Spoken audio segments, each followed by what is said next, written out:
Bonjour Laurent Gay, donc je vais juste vous partager 15 ans de galère dans la cam jusqu'à aujourd'hui, comment Dieu est venu me chercher et comment ça a changé ma vie.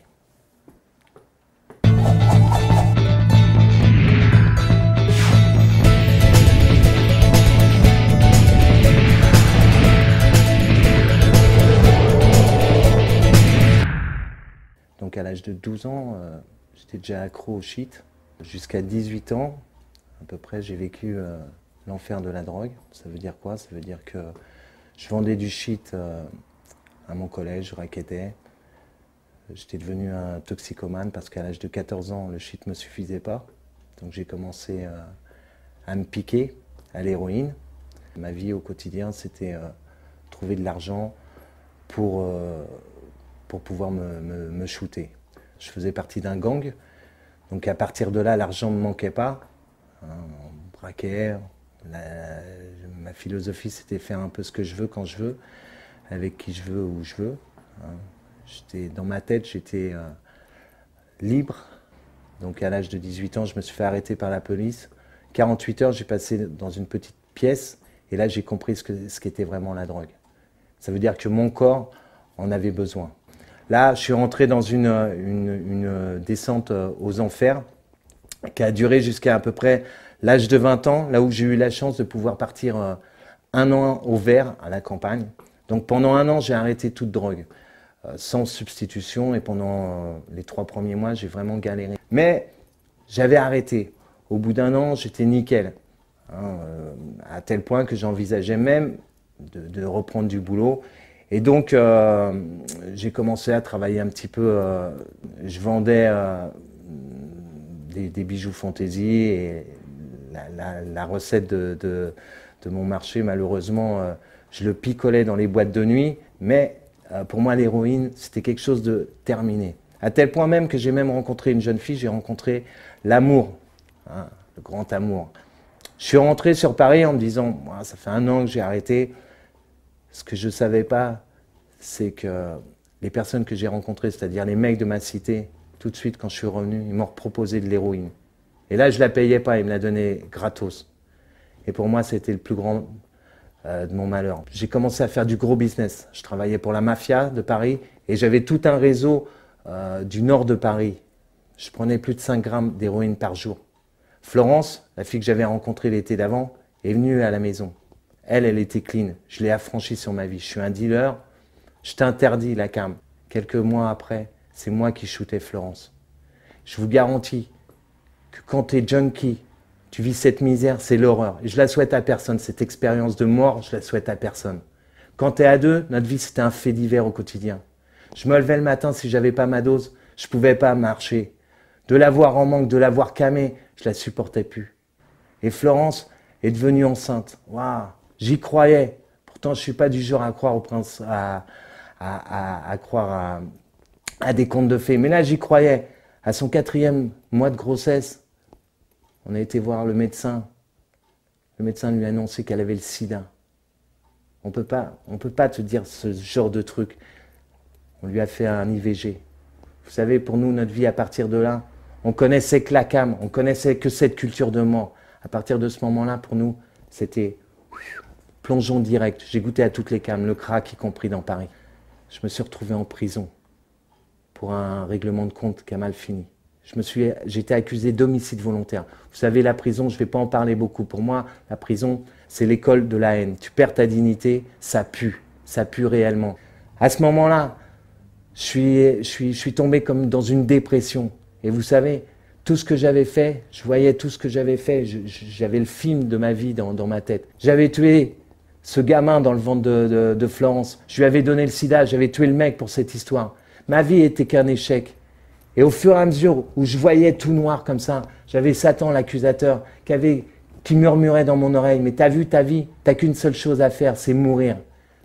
Le 17 février 1988, alors que je voulais m'ouvrir les veines en prison, j'ai commencé à crier vers le ciel comme un instinct de survie, je ne sais pas. Dieu, je ne le connaissais pas, j'en avais jamais entendu parler. Dans les cités, on n'entend pas ce genre de message.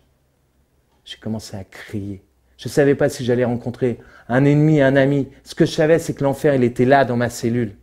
Et là, chose extraordinaire, au fur et à mesure où je criais, c'est comme si ma vie se déballait, excusez-moi l'expression, comme un vide ordure qui se déchargeait. J'avais toute la merde qui se déchargeait comme ça. Et en même moment, j'avais vraiment un souffle de vie qui venait m'habiter. C'était incroyable. J'avais la révélation que Christ était venu pour moi avec 2 mots en filigrane. Confiance, espérance. 2 mots qui sont encore aujourd'hui, qui me boostent aujourd'hui à chaque fois que je me lève. Quand je suis ressorti de prison, Florence était bouffée par le sida. Tous mes potes mouraient du sida. Vous savez, je priais mes prières, je ne connaissais pas de Notre Père. Je ne connaissais pas d'autres prières. Mes prières, c'était Christ. Pourquoi tu es venu me visiter si ça ne bouge pas? Si c'est toujours pareil. Écoutez bien, celui dont je vous parle, ce Jésus-Christ. En 1993, j'ai débarqué dans une maison pour mourir. Nous sommes en 2008. Dieu est vraiment vivant. Dieu produit des miracles. C'est quelque chose d'extraordinaire. Il a commencé à me guérir de toute drogue. Ça, c'est de l'ordre du miracle, parce que j'en connais des toxicos. Si tu n'as pas Christ en toi, tu ne peux pas guérir totalement de cette drogue. Tabac, alcool, plus aucune dépendance. En 1994, le médecin m'a rappelé sur Paris. Florence était en train de mourir. Je suis descendu avec elle, j'ai pris sa main. On a prié. Elle est morte. À partir de ce moment-là, j'avais qu'un désir. Tout l'amour que j'avais, même si c'était un amour dans le péché, je l'ai donné à notre Seigneur Jésus-Christ. À ce moment-là, j'étais converti. Ça veut dire quoi? Ça veut dire que le Seigneur a pu m'appeler à devenir prêtre, à devenir moine, à devenir ermite. J'aurais dit Amen à ce qu'il me disait. Il n'en a pas voulu ainsi. J'ai bouffé la parole de Dieu. Je ne comprenais rien au début. Mais après, c'était vraiment une lettre d'amour pour moi. Vous savez, ce Seigneur que je suis en train de parler, quand il te donne pas des petites giclettes comme ça de bénédiction. Non, il te plonge directement dans son fleuve d'eau vive. Et ça, c'est le bonheur pour toi. Il y a un psaume, c'est le psaume 23 qui te dit « Grâce, ma grâce et mon bonheur t'accompagneront chaque jour de ta vie. » Et ça, pour moi, c'est quelque chose d'extraordinaire parce que je le vis tous les jours. En 1999, le Seigneur m'a permis de rencontrer celle qui allait devenir mon épouse, Marie-Dominique. On s'est mariés 6 mois après. Comment ça peut se faire? J'ai le sida. Comment tu peux te marier comme ça? C'est quelque chose d'impossible. Et bien la sainte folie de l'amour fait que je peux. Parce que quand tu commences à suivre le Seigneur, bien sûr que c'est un choix personnel. Bien sûr que c'est un choix, peut-être un choix de fou. Mais si tu mets Dieu au centre de ta vie, le Seigneur te permettra de vivre ce genre de situation. Le Seigneur m'a donné, en l'an 2000, une petite fille, Raphaël, qui a 7 ans et demi aujourd'hui. En 2005, il m'a donné Jérémia. Ça, c'est les promesses de l'accomplissement de bonheur dans une vie. Comment ça peut se faire? Eh bien, quand tu commences à suivre le Seigneur, les grâces t'accompagnent, la bénédiction t'accompagne. Aujourd'hui, avec la misère que j'ai vécue, je peux vous garantir que j'ai cette prétention de dire que je suis vraiment quelqu'un de heureux. Je vis le bonheur. Et je veux vraiment que ce message vienne percuter et vous donner vraiment, vous remplisse d'espérance. Et je veux vraiment, si j'ai le temps, pouvoir bénir les personnes qui me regardent. Je veux vraiment demander au Seigneur la puissance de son Saint-Esprit, que ce qu'il a fait dans ma vie, les grâces qu'il m'a données, les bénédictions qu'il a données dans ma vie, je demande vraiment au Seigneur maintenant qu'il vienne vous toucher. Peut-être que tu ne connais pas Dieu, peut-être que tu n'as jamais fait cette expérience du Seigneur. Je demande à Dieu maintenant qu'il vienne te toucher par la puissance de son Saint-Esprit, qu'il vienne répandre en toi cet amour. Crie vers le Seigneur, comme j'ai pu crier en prison. Notre Papa du ciel, il ne supporte pas de voir ses enfants pleurer. Crie vers ton Dieu. Il viendra, il te blottira tout près de son cœur. Et tu sais, le cœur de Dieu, les battements du cœur de Dieu, c'est simplement « je t'aime, je t'aime, je t'aime ». Je vous invite à prendre un temps de silence maintenant. Ce que vous avez entendu, on va l'intérioriser. Et on va demander au Seigneur qu'il vienne nous bénir.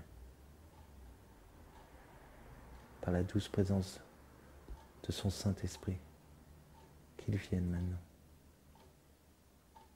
Qu'il vienne guérir tes maux. Qu'il vienne te délivrer d'une dépendance. Qu'il vienne te libérer comme il m'a libéré. Seigneur, je te demande de toucher les cœurs. Je te demande de bénir, Seigneur, toutes les personnes qui regardent. Je te demande de venir au plus profond de leur être, Seigneur, et te révéler à eux. Remplis-les de ton amour, Seigneur. Toi qui es tout amour.